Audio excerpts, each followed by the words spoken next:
Welcome to back my channel और एक और वीडियो लेके आए हैं। अब प्लीज़ देखिए और सुनाओ। बनारस का नाम सुनते ही आपके मन में गंगा नदी, उस पर बने सीढ़ियों वाले घाट, घाटों पर बने मंदिर, हाथों में चिल्लम लिए गांजे का दम भरते साधु और माथे पर तिलक लगाए बाबा भोलेनाथ का नाम जपते लोग। ये सभी ख्याल एक सिरे से आपके मन में दौड़ जाते होंगे। पर ये शहर जिसे हम मोहब्बत से कभी काशी, कभी बनारस या वाराणसी बुलाते हैं, आखिर है क्या और आया कहां से?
कैसे और कब की खोज ने हमें उस इंसान से मिलाया जिनकी सूरत हूबहू बनारस के पुराने इतिहास से मेल खाती थी और उनकी सफेद दाढ़ी से गंगा की एक धारा बह रही थी। अपने किताब खाने में बैठे बैठे उन्होंने हमें खूब सारी कहानियां सुनाई, तो मैं भी किसी बच्चे की तरह उन्हें सवालों में उलझाता रहा। ऐसे ही एक किस्सा था शिव और पार्वती का। और वो कहते हैं कि जब शिव और पार्वती जी का विवाह होता है और विवाह के बाद में फिर दोनों लोग ये कहते हैं कि where we to actually have to reside, हम दोनों अब कहाँ रहेंगे।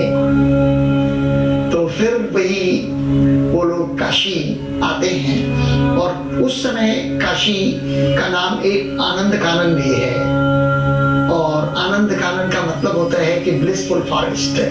So this was actually blissful forest. तो फिर उन्होंने डिसाइड किया कि हम काशी में ही रहेंगे।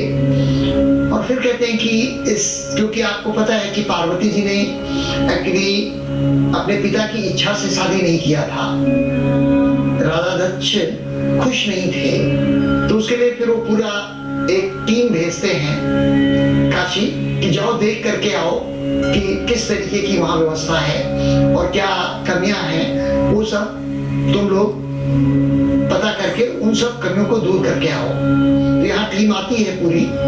तो लोग जब आते हैं तो काशी में प्रवेश करते ही उन्हें एक परिवर्तन हो जाता है। देयर इज अ शिफ्ट, एक शिफ्टिंग है और वो ये शिफ्टिंग है कि मन जो है ना बहुत शांत हो जाता है। वो लोग जो भी विचार करके आए थे, जो वस्तु में लाए थे, उसका यहाँ कोई अभाव ही नहीं दिखा, तो उन्हें दिया नहीं।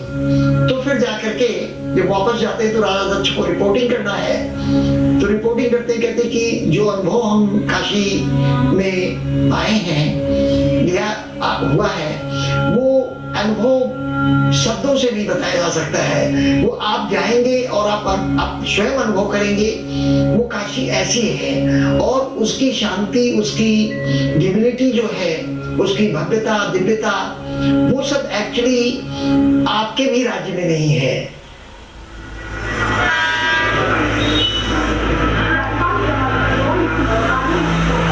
मुंबई में रहते हुए अक्सर समुद्र से बातें करता था। पत्थर से टकराती हुई लहरों से बस एक ही आवाज गूंजती थी, रुकना मत, अभी बहुत दूर जाना।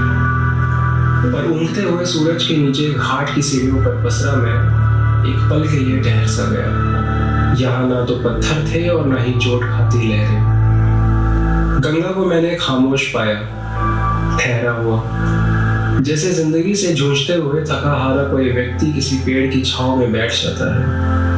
पूरी उम्र किसी चीज के पीछे बसर कर देने के बाद उसे पता चलता है कि ये सब एक खेल था। मैं भी कान लगाए इस खामोशी को ध्यान से सुनता रहा। धर्म जो है कल्याण का मार्ग बताता है। धर्म ये बताता है पहले आप अपने को समझिए हम कौन है। अमूमन लोग जो है अपने को ये मानते हैं कि हम शरीर है, हम शरीर नहीं, हम शाश्वत परमात्मा के अंश हैं। न हम संसार में है, न संसार हमारा है, न हम शरीर के अंदर शरीर हमारी है। हम परमात्मा के, परमात्मा हमारे है। ये शरीर परमात्मा की दी हुई है, ये संसार परमात्मा का दिया हुआ है।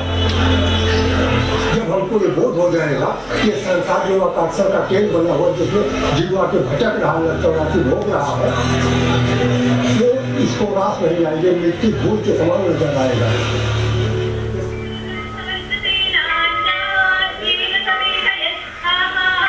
दिन के ढलते ढलते वक्त हो चला था गंगा आरती का, जिसे देखने के लिए दुनिया भर से लोग आते और आए भी क्यों ना। बेंच पर खड़े पुजारी जब लौ के जलने का इंतजार कर रहे थे तो उनमें से एक सभी को बैठ जाने की हिदायत दे रहा था ताकि सबको आरती दिखाई दे। गंगा आरती को शब्दों में बयां कर पाना थोड़ा मुश्किल है। पुजारियों का एक साथ एक ही लय में घूमना और साथ में जलती हुई लौ को अपने हाथों पर संभालना किसी फिल्म का वेल कोरियोग्राफ सीन मालूम होता है। इतने खूबसूरत दृश्य के लिए माँ गंगा भी अपने सारे काम छोड़ एक किनारे बैठ इसका इंतजार रोज जरूर करती होगी।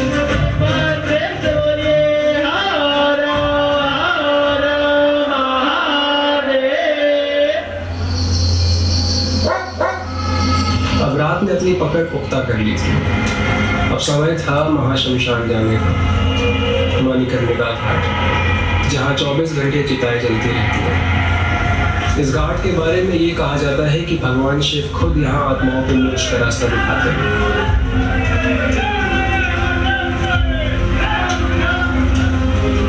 मणिकर्णिका की ओर जाती गलियों में कुछ अजीब सा महसूस हो रहा था, जैसे किसी ने सीने पर कुछ भारी सा रख दिया हो।